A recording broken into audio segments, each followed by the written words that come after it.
রাজেন বাবু, কই চললেন? আসেন আসেন, দুটো কথা বলি। কোন ক্লাসে উঠলো আপনার মেয়ে? কি যেন নাম, বেশ কথা বলি। ওর হলো এইবার ক্লাস 8।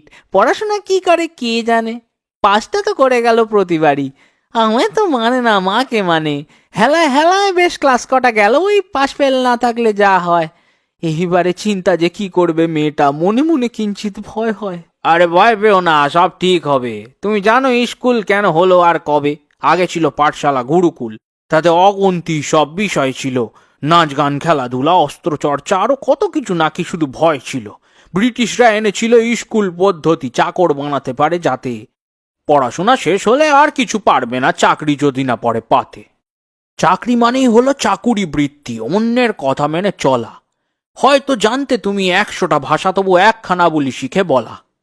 যত আছে গুণীজন দেখে নাও চারপাশে, একজনও করেন কি চাকরি?